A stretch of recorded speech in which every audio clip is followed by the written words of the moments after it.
I'm going to invite a little bit of controversy in my follow-up questions because as a professor I have to engage in lively discourse. So it's kind of warm things up here. Mr. Foreign Minister, I would like your honest opinion on the role of regional power actors with respect to the peace process that we talked about and whether they're playing a constructive or potentially concerning role. First, I'd like your assessment of Turkey's role, and second, the role of Russia in the Armenia-Azerbaijani peace process. Well, thank you very much. This is quite an interesting question indeed. Russia, I know how many of us perceive Russia and its role, but I would like to state to us that Russia has already played a very constructive role. Russia is the country who succeeded to mediate and then signed a ceasefire after the war of 2020. And then Russia is the country who started the mediation process and who brought the two countries, Armenia and Azerbaijan, to the table of negotiations. This is a role that later was continued by the United States, the European Union, other countries and partners like France, Germany. I would like to remind that the most recent meeting between me and my Azerbaijani counterpart took place in Kazakhstan. So again, we are thankful to all those countries who have tried to bring positions of Armenia and Azerbaijan closer. But also we're not naive. We of course understand that all the countries, everybody in the world, they have their own interests, and these interests not necessarily always coincide with the interests of Republic of Armenia in our case, and I'm pretty much sure with the Republic of Azerbaijan the case is the same. Like this is a theoretical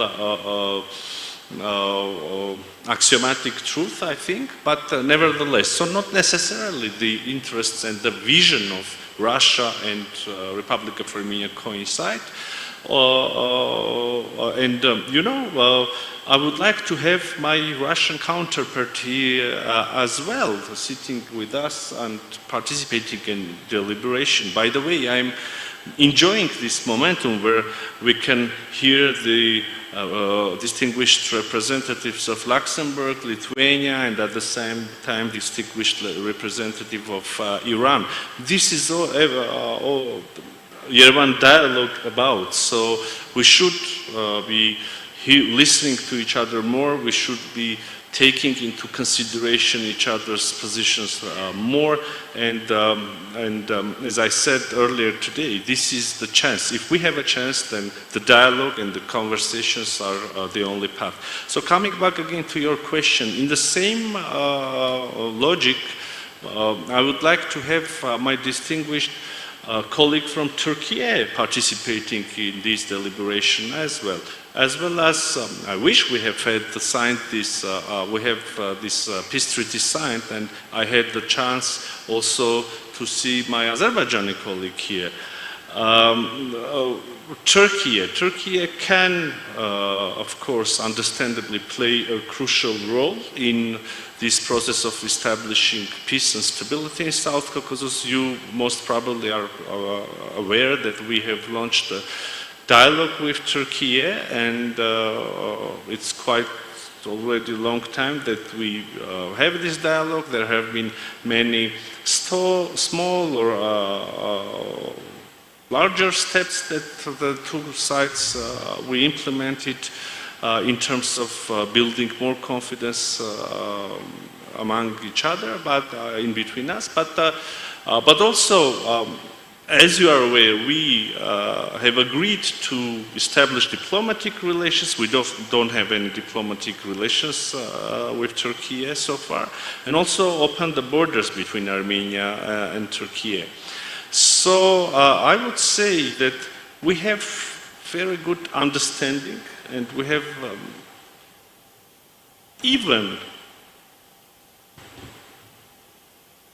shared vision of future of our relations, and also as everywhere,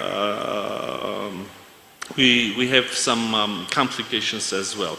You know that very often in Turkey they connect the Armenian-Turkish normalization with finalization of Armenian-Azerbaijani normalization.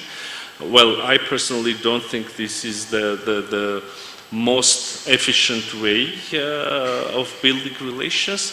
In contrary, if we have tangible progress and open borders with Turkey, then obviously this would have a very tangible and positive effect on Armenian-Azerbaijani normalization. Nevertheless, the process continues, and Russia and Turkey and Iran and all the other partners, Luxembourg and Lithuania, they all can have positive role in the process of normalization between Armenia and Azerbaijan and bringing new era of peace to our region.